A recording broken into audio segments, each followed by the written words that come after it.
The David Pakman Show at davidpakman.com.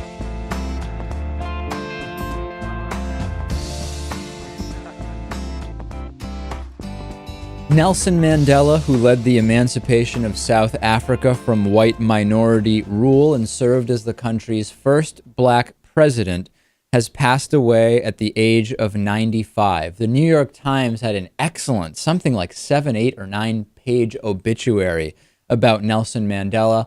I'll just read a little bit from it. Mr. Mandela ultimately died at his home at 8:50 p.m. local time and will be buried according to his wishes in the village of Kunu, where he grew up. Mr. Mandela's quest for freedom took him from the court of tribal loyalty to the Liberation Underground to a prison rock quarry to the presidential suite of Africa's richest country. And then, when his first term of office was up, unlike so many of the successful revolutionaries he regarded as kindred spirits, he declined a second term and cheerfully handed over power to an elected successor, the country still gnawed by crime, poverty, corruption, and disease, but a democracy, respected in the world and remarkably at peace.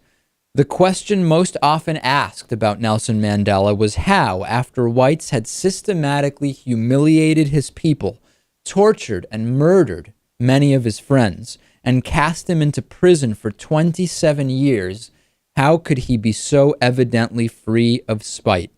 The government he formed when he finally won the chance was an improbable fusion of races and beliefs, including many of his former oppressors. When he became president, he invited one of his white prison wardens to the inauguration.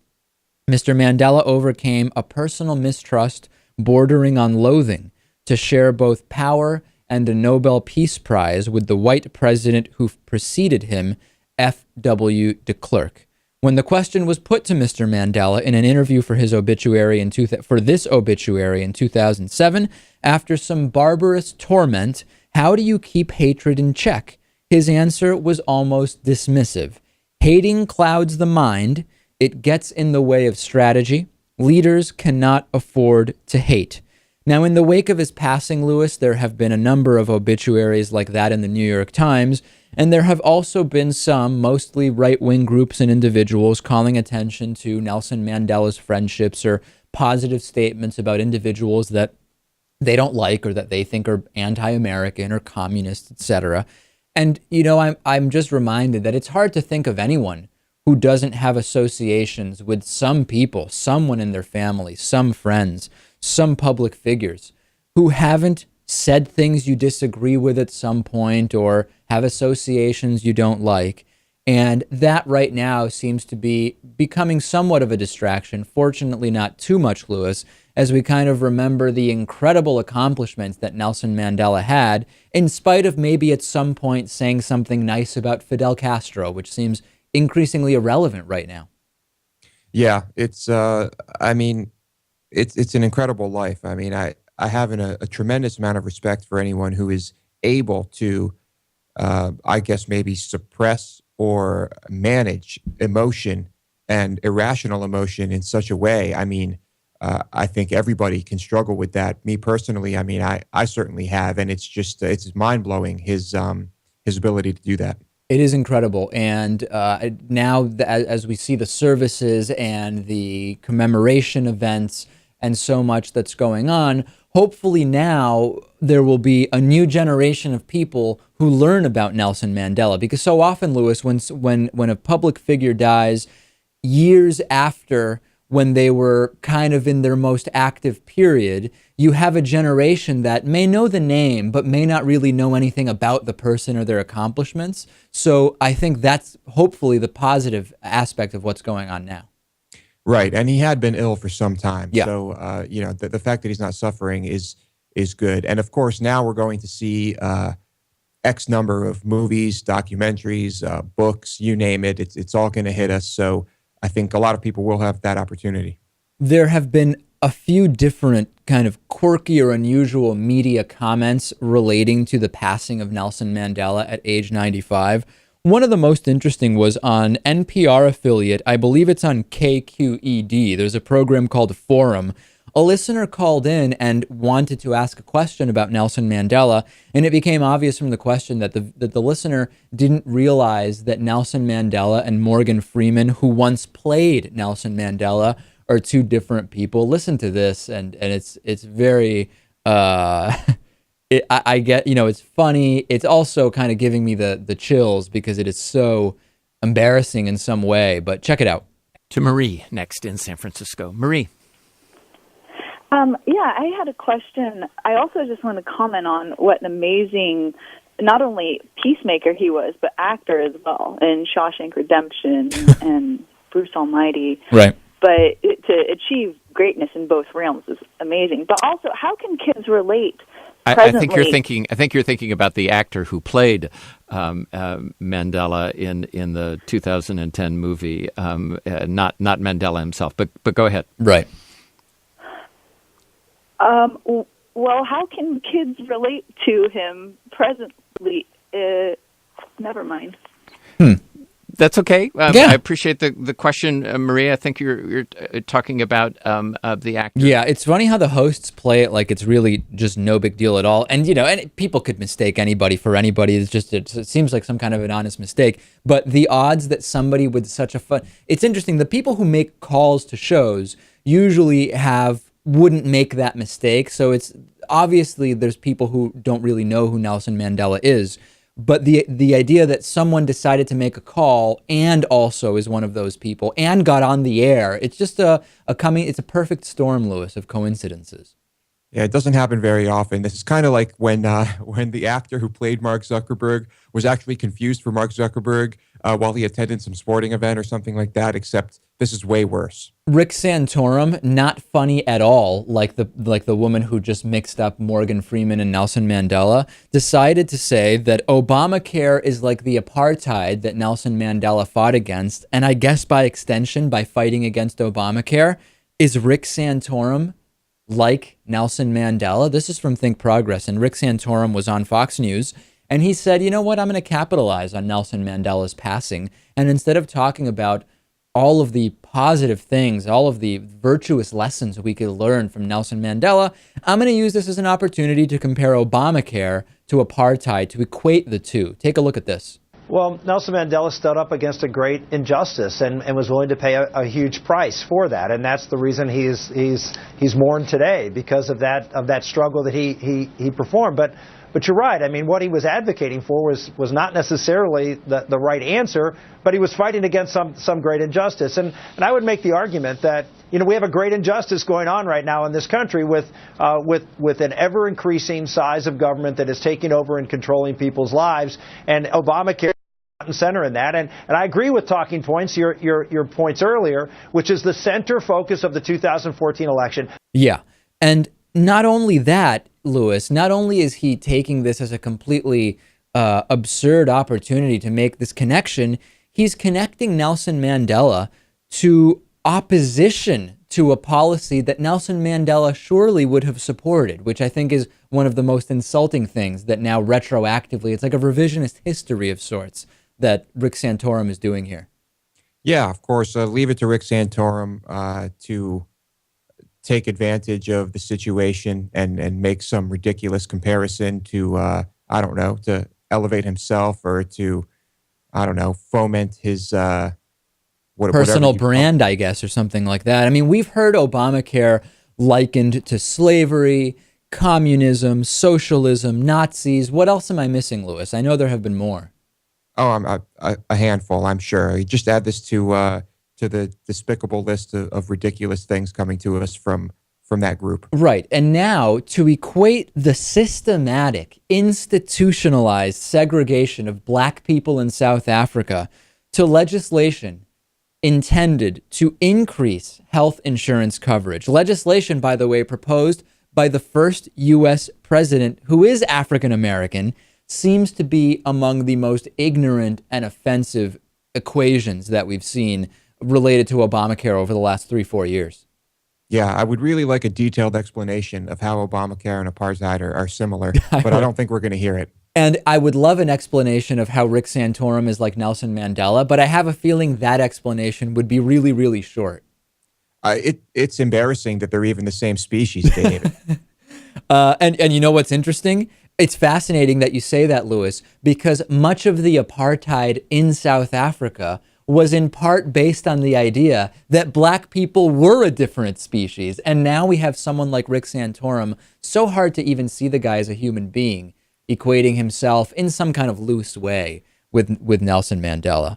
Raw Story is reporting that a Texas campus cop has emptied a gun on a student that appears to have been unarmed. There's a campus police officer in San Antonio, Texas, who is now being investigated after shooting and killing an unarmed student at an off-campus traffic stop. I'll explain more about the off-campus thing.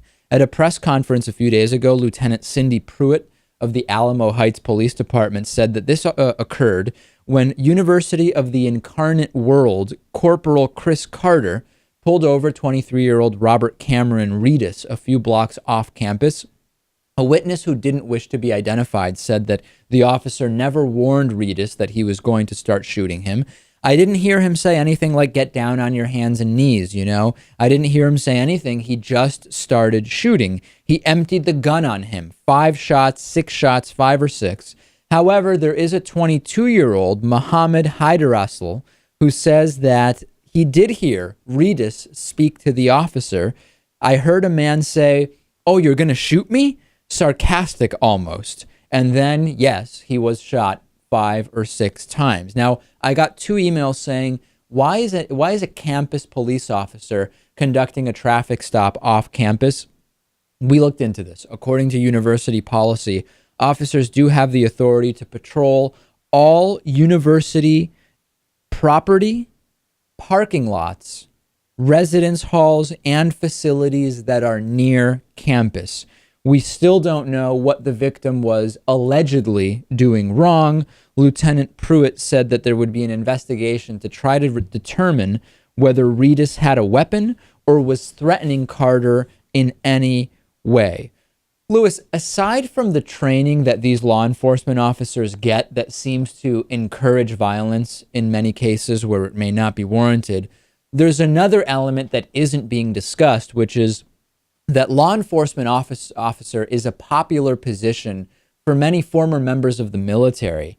And there is now a growing movement to explore whether PTSD, undiagnosed and or untreated PTSD, could be playing a role in the behavior of some law enforcement officers. Completely separate question from this specific case. Absolutely no evidence specifically to tie these actions to PTSD. But it is something, Lewis, that is not often discussed. Well, there was another incident just like this recently, the one with the child who had the fake gun who was shot. Right. And it was believed that officer was suffering from PTSD or something similar. And if I recall correctly, he was in the military as well.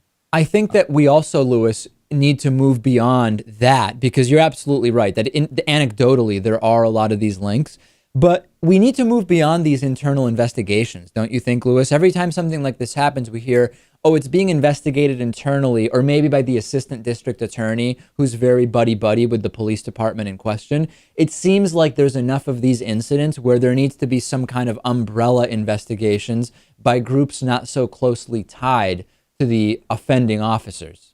Right. I mean, occasionally you have internal affairs involved in the mix, but I really think that this should be handled federally when things like this happen. Okay, we've got a great bonus show planned for you today. The bonus show is one of many supporter benefits that we have set up for our members. To Mars in 39 days. We've talked about the long trip to Mars and how limiting that is in terms of the potential for Mars exploration and the challenges that imposes. We now have a new possible way of getting to Mars in just 39 days. We're going to talk about that. We've got a video game story. We have follow-ups on prior stories. Become a David Pakman Show member. Support this program. We're mostly funded by individual members. Go to davidpakman.com/membership. Become a supporter. You could be a member before we tell you our next story just after this break. The David Pakman Show at davidpakman.com.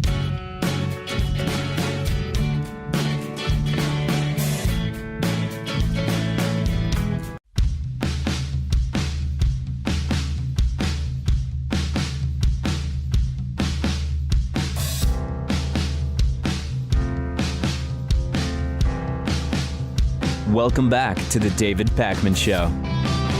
Our membership program is made possible in part by liberalbias.com. Do you know, Lewis, why we just had turkey on Thanksgiving and that's the patriotic thing to do? Is it because turkeys are evil, socialist, liberal birds that need to be eliminated? It might be. Find out at liberalbias.com. Today's member of the day is Christopher Breen. Christopher, thank you for being a David Pakman Show member. You are voting with your dollars. You are directly funding alternatives to corporate media. You're saying, no, I am not satisfied just with three-letter news networks and the false equivalencies on global warming and gay marriage and all of this nonsense. I'm supporting something else. davidpakman.com/membership. As the holiday buying season continues, Lewis, you can support the David Pakman Show with the shopping you already plan to do at Amazon.com by going to our website, davidpakman.com, and clicking on the Amazon banner to the right of the big video screen, and then just do your shopping. We'll get a 7% kickback. Each week, I like to go through what was purchased. We don't get any personal information, just a list of items, and talk about some quirky items. Lewis, here's something I saw. I'm not a big cologne or perfume guy, but I know some people are. Somebody purchased Eau de Pamplemousse Rose Fragrance for $140. Now, I think the most I ever spent on a fragrance was like maybe $25 years ago. I don't even wear any of that anymore. I just let my deodorant take care of any personal scent, Lewis. And $140 for a fragrance seems like a lot. Thank you for purchasing it, because 7% of that, of course, helps the program. But that's a lot to spend on cologne. Seriously, David, if you want to smell like a grapefruit, just go to the supermarket and get one for $1 and rub that on your neck or whatever. Yeah, right. So you also are not like a fragrance guy. No, I'm not a fragrance guy. I do have a couple colognes, but certainly not in this price range. All right. So that was an interesting item. Also, this is very interesting. A couple of people bought some Bob Ross related items, including Bob Ross's Joy of Painting series, the 3-hour workshop. I had totally forgotten about Bob Ross. If you don't know who Bob Ross is, he's this guy with the kind of afro that used to have a TV, public television painting show. I don't remember if it was based in Canada and rebroadcast in the US. In any case, it became kind of a cult favorite. And after seeing this, I looked up some Bob Ross videos on YouTube. It is incredibly relaxing to watch the guy paint and listen to his voice, Lewis. I don't know if you've ever actually sat and watched him put a painting together. It's mystifying. I have. David, it's pure zen. And there is still this big following. People wear the shirts. And on Halloween, I saw multiple Bob Rosses. Well, that's the funny thing, Lewis. If you go on Amazon and find, he always used to stand there with like a palette that you stick your thumb in and you put the different splotches of paint.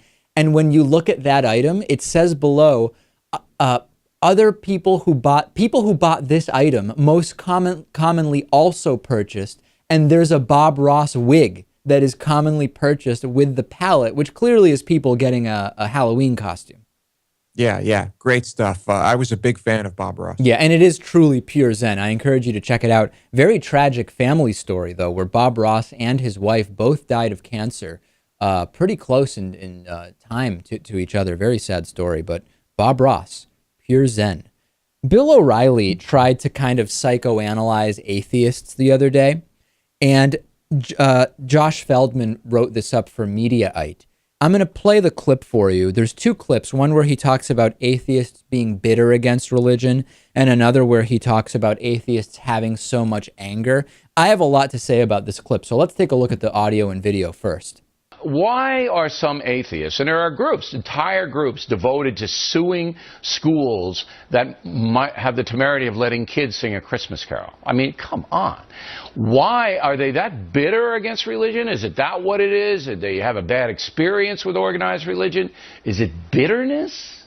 What I'm seeing here is an amazing amount of anger, not from you, because you're a humanist chaplain. All right, you can't be angry. You have to be nice. But from other atheists, they're just so angry, and I don't really know what they're angry about. Okay, so, and of course, Bill O'Reilly continues insisting that there's a war on Christmas. He says Macy's is clearly hostile to Christmas, etc. So here's the deal. With regard to anger, yes, there are some angry atheists in the same way that there are angry people in just about every group around the world. Angry tall people, angry Christians, angry Muslims, angry school teachers, etc. That's true. Is it because they're atheists? No. But when it comes to the real anger issue around religion, I don't see it coming from atheists, Lewis. I see it actually coming in three fronts from those who are dogmatic religious individuals. Number one is anger from people who are religious and get angry or offended that their beliefs are being called into question or critiqued, which to me, as Lawrence Krauss told us on this program, if they are so offended or angry simply at their beliefs being questioned, that's a sign you should really be exploring their beliefs and that they deserve to be questioned. Number two, it's anger from those who are religious directed at those who are not because they have the audacity not to believe, Lewis. And number three, the anger that somebody might object to their religion being imposed or used to make the law. For example, anger from right-wingers when the establishment legal system will say, hold on a second, we can't really be making law about abortion because your sacred text says something about it or you claim it says something about it. That's where I see anger connected to religion, Lewis. I don't see it on the atheist side.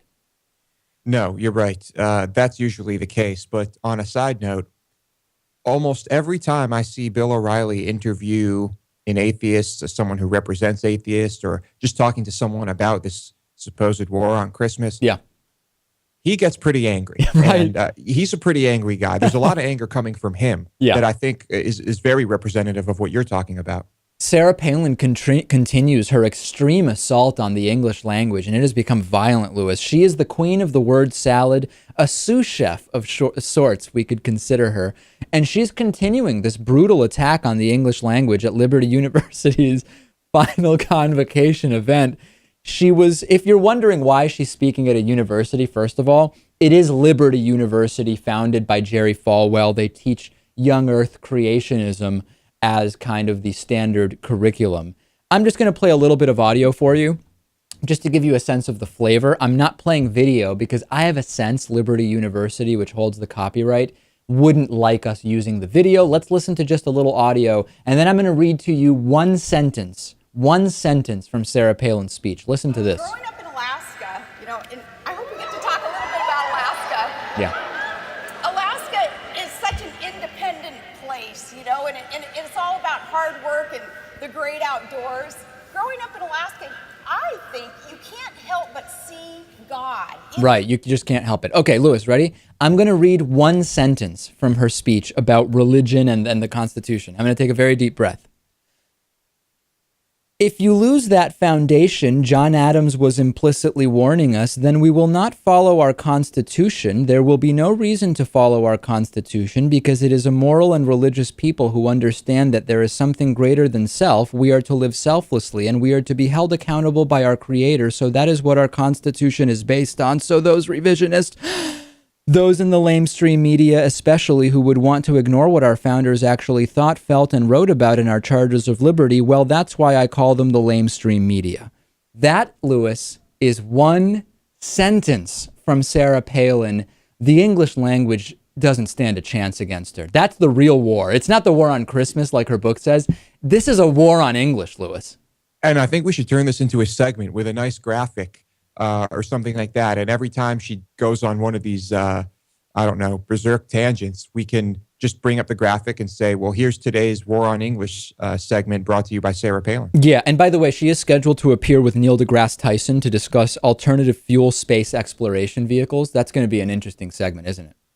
I think we should try to get them both on our program to discuss something like that. Mother Jones is reporting on a Republican Georgia State Insurance Commissioner, Ralph Hudgens, who says pre-existing conditions are your own fault, just like trying to get car insurance after you've been in an accident. Take a look at this. But say you're going along and you have a wreck, and it's your fault. Well, a pre-existing condition would be then you calling up your insurance agent and said, I'd like to get collision insurance coverage on my car. And your insurance agent said, well, you've never had that before. Why would you want it now? And you say, well, I just had a wreck. It was my fault. And I want the insurance company to pay for to repair my car. And that's the exact same thing on pre-existing insurance. Yeah, sure. It's basically the same thing, Lewis, except for the fact that it has nothing in common whatsoever. This is actually kind of a defense of the individual mandate, even though Hudgens doesn't seem to really understand that either. He's equating someone trying to scam the system to someone who just got sick. And I have a feeling, Lewis, that his job as insurance commissioner kind of depends on misunderstanding this. Yeah, this is, just the term itself is pretty self-explanatory, pre-existing. I don't see how that can be your fault. Well, Lewis, it's because it was a pre-existing car crash that you got before getting insurance. So it's the exact same thing as an illness you got before getting health insurance. Don't you see, Lewis? It's the same thing. What about pre-existing stupidity?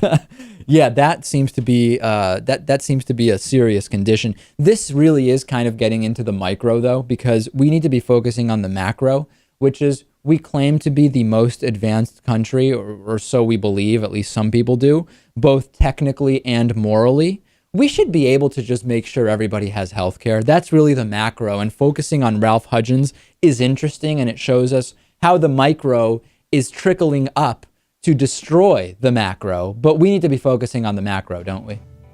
We always do, the macro and the long term, every time. All right, let's take a break. Coming up next, we'll talk to former Navy chaplain Gordon Klingenschmitt about his attempt to take down Right Wing Watch, which seeks to expose right-wing extremism. That's next.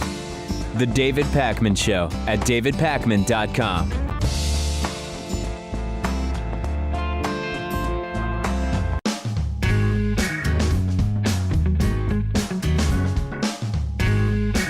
Welcome back to the David Pakman Show. I'm joined today by former Navy chaplain Gordon Klingenschmitt. His website is prayinjesusname.org. You can also find his YouTube show at youtube.com/chaplaingate. Now that YouTube channel, Chaplain, has been the center of quite a bit of controversy over the last month or 6 weeks. Right Wing Watch, which is an organization that kind of catalogs what they deem to be right-wing extremists and uploads clips of their programs to YouTube, was basically taken down by you after you filed, correct me if I'm wrong, 6 copyright infringement claims against them. Tell us about that. Yes, thank you, David, and it's an honor to be on your show again. As an original content creator, I am not only a former Navy chaplain, but we now produce a daily half-hour television show which airs on DirecTV and several other small Christian networks around the country. And we also archive copies of our show on the YouTube channel that you mentioned, also at our website, prayinjesusname.org. And what we've noticed is that there are pirates and copyright infringers in the world, and what they've been doing is taking 1 or 3 minute versions of our show and republishing it under their own logo. In fact, they remove our logo sometimes. They put their own logo over the top of that, and then they claim as if they are the original creators of the show, and they're using this to make money for their organization. And so we have begun using our administrative remedies by complaining to YouTube, hey, they're copying our show, please make them stop. So let's go piece by piece, because I actually am very sensitive to this copyright issue, because my YouTube channel and my program has been both, number one, the target of fraudulent copyright infringement claims when I believe we are properly, under fair use, able to use content from other shows, as well as have had our own content directly just copied and re-uploaded. So let's take it piece by piece. In all honesty, Right Wing Watch is not pretending that your show is their show by putting their logo on. They say very clearly, this is from Gordon Klingenschmitt's channel. The issue, if I were you, that I would have with them, and correct me if I'm wrong, is that one of the stipulations of fair use is that you can use someone else's content if you're using it to make a critique or for educational purposes. And that would require, like, for example, on this program, if I play a clip of your show and say something about it for 2 minutes before and 2 minutes after, that's very clearly a critique. But if I understand correctly, Right Wing Watch was just uploading your clips with no additional content added. Is that right? Well, I caught most of your question. We're having some technical difficulties here, but I understand there is some claim about fair use, and YouTube has policies that say, if you want to file a copyright infringement complaint, we will allow the infringer 3 strikes. And part of the 3-strike rule is, and by the way, the people in question here have sometimes copied up to 90 of my videos, so they're way beyond the 3 strikes rule. But I've only filed maybe a half a dozen administrative complaints with YouTube, and YouTube initially agreed with me, and they removed the infringing content and they took it down. In fact, they temporarily turned off one of the channels in question, and then there was, an opportunity for a counterclaim. And I think what my adversaries have done is they filed a false counterclaim, knowingly, infringing on my copyright. And saying, oh, we have a right to steal your copyright, to steal your program, to put our logo over the top of your face and raise money, essentially, which is what they're doing, even if they don't admit they're doing that. And I think there are limitations to the fair use doctrine. I talked with some lawyers on this, and they think I should sue. They think I should infringe, or not infringe, but I should stop them from infringing on my rights. But I don't want to do that right now. I'm going to continue to use my administrative rights. I'm going to continue to file with YouTube because I really don't want to harm these people. I don't want to cause them any harm. They may have a right to report on their own material, but if they were original creators of their own content, then they would be creative people, and they should be rewarded by the marketplace, but not for stealing my content. So I will continue to defend my property rights. Okay, so putting aside the fair use conversation aside, because I think there's arguments to be made on both sides, right? I mean, they do put blurbs around your content, which could be considered a critique of the content and therefore could fall under fair use, but it would be for the lawyers to fight out. So let's put that aside for a second, Chaplain. Practically speaking, don't you think maybe that they're actually helping you, because your channel has about 235 subscribers, you get a couple hundred views per video, whereas Right Wing Watch has 17,000 subscribers, 20 million views, several thousand views. You're actually getting many more eyeballs on your show through Right Wing Watch, and then the shows that talk about you after seeing you on Right Wing Watch than you otherwise would. Why not take it as promotion? Well, that's a fair point. I mean, there's a saying in politics: no publicity is bad publicity, right? Or, well, maybe it's the other way around. Negative publicity is actually positive publicity, because, but at the same time, I just wish that they would either compensate me for stealing my property or, stop using it altogether. I don't think it's fair, and I don't think it's right when they have advertising through YouTube, when they allow their followers to issue death threats against me. And here are some of the death threats that that this anti-Christian group has allowed to then post it against me. One person on there. Stop. I have to stop you there, Chaplain, because you know what? Yes. I deal with this too. People will write to me and say, look at the crazy statements, the vile statements that you are allowing people to write on your YouTube videos. We get something like 1,500 comments a day. There is no practical way to police that. So if you're going to make a fair use claim, that's one thing. But to accuse Right Wing Watch of allowing people on YouTube to comment or to email you, that seems like a little bit of a below the belt blow, don't you think? Well, no, I think because they do moderate the comments on their YouTube channel. And we have screen captures of different comments that they have deleted. Maybe those were the comments that were in favor of me. But when they acknowledge that there are death threats on their page and they refuse to remove those, although they're moderating other comments, they refuse to remove the death threats. For example, can we murder this F?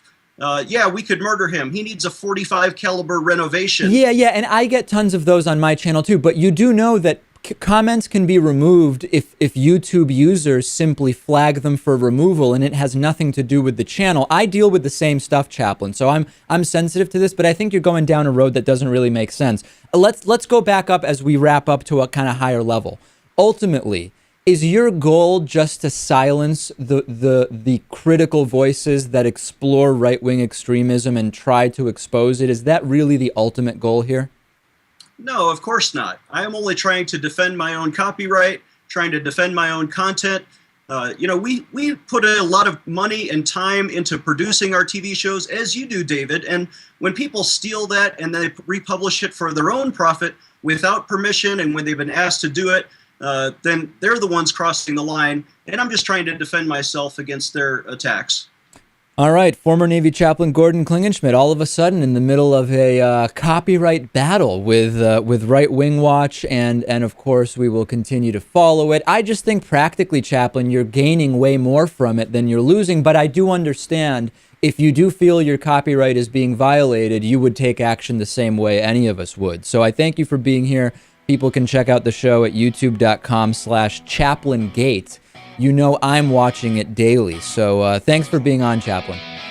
Thank you, David. God bless you and your listeners in Jesus' name. The David Pakman Show at davidpakman.com.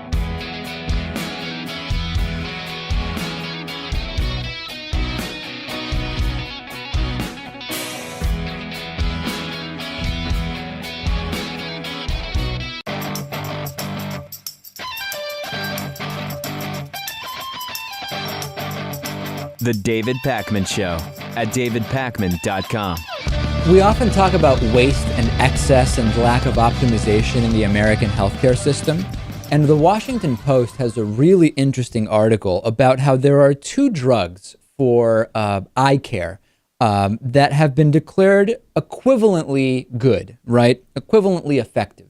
They were tested side by side in 6 major trials. Both prevent blindness in a common old age affliction.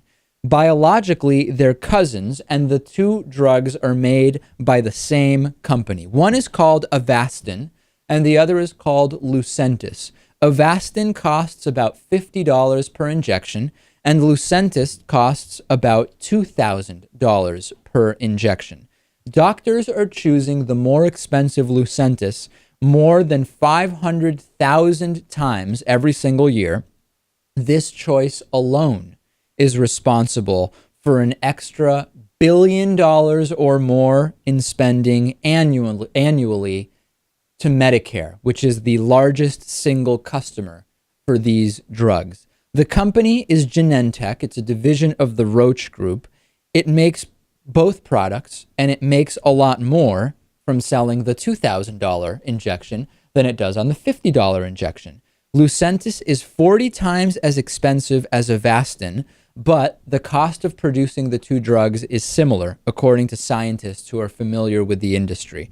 Doctors say that, or rather, doctors may benefit from choosing the more expensive drug. Under Medicare repayment rules for drugs given by physicians, they are reimbursed for the average price of the drug plus 6%.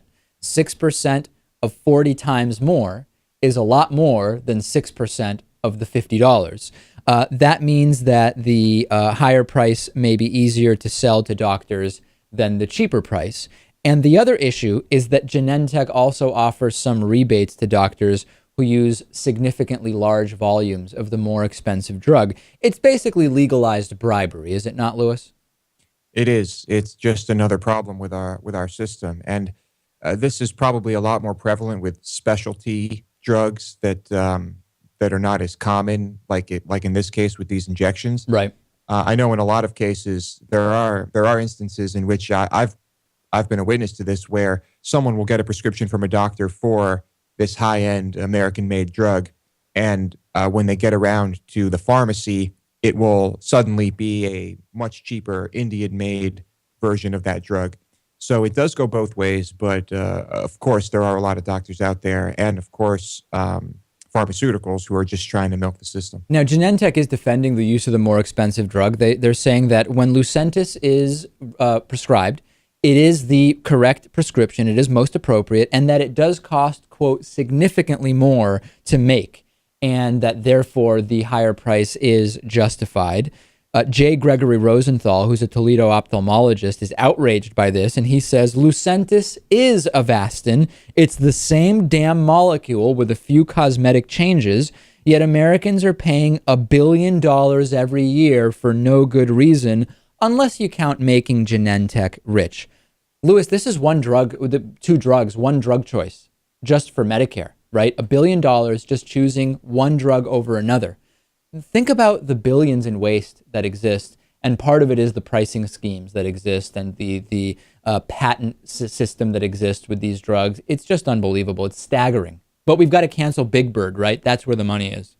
Right. Well, I mean, the counter argument here would be that, look, if Genentech is capable of making these breakthrough products, well, then perhaps all this money will go into research and development that in the future will give us more incredible breakthroughs from this company. But when you hear $1 billion, David, it doesn't sound good. I want to play some of your voicemails. I'm going to play one voicemail, and then after that, I'm going to introduce you to a new regular caller. But first, let's listen to one voicemail. Lewis, you can call us anytime. 219-2DavidP is our number. Call us anytime. Any questions you have.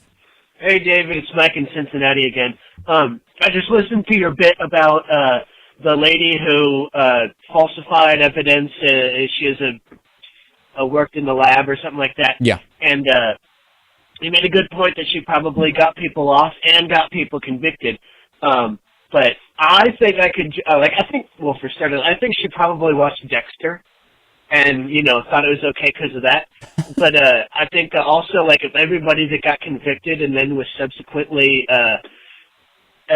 let off in a retrial, you just got to pop her in the mouth. Okay, that's an interesting idea, popping someone in the mouth. I don't know where that fits into the legal system, Lewis, but it's an interesting idea for sure. Okay, now, I'm going to introduce you to Gordon. Gordon is a regular caller to the show. He leaves us 10 to 15, sometimes 20 very nice voicemails every single day. I don't think we've ever played any voicemails from Gordon before, but I do have two for you. First, here is a response from Gordon to the caller who last week expressed that he was offended by some of our comments about Alec Baldwin saying a photographer was a sea-sucking fag. This is Gordon, ladies and gentlemen. Let's take a listen. Good morning, Gordon here. I'm commenting on the full show, December 5, where that man calls in concerning comments from Alec Baldwin and what he said. I won't repeat it.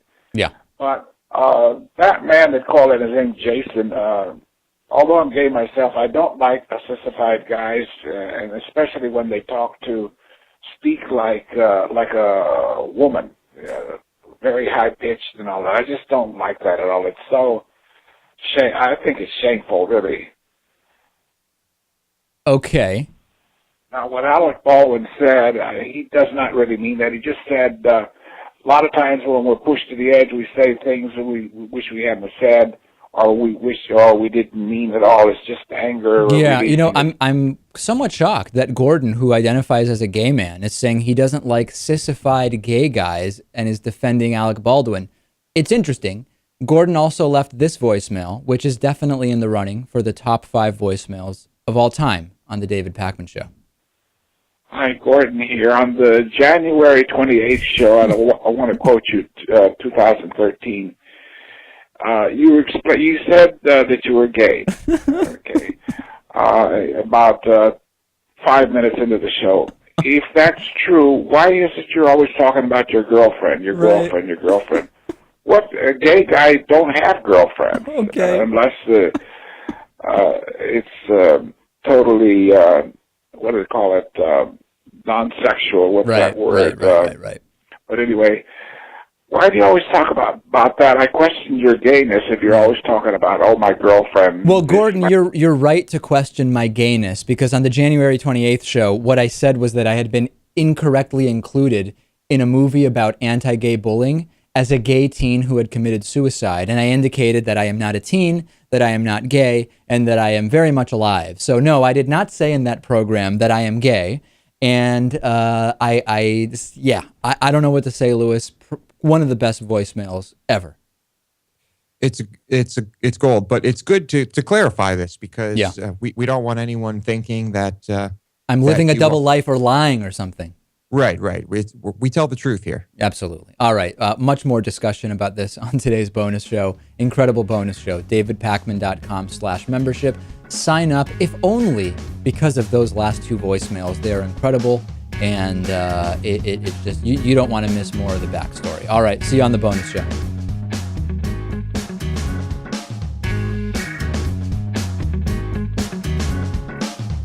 The David Pakman Show at davidpakman.com.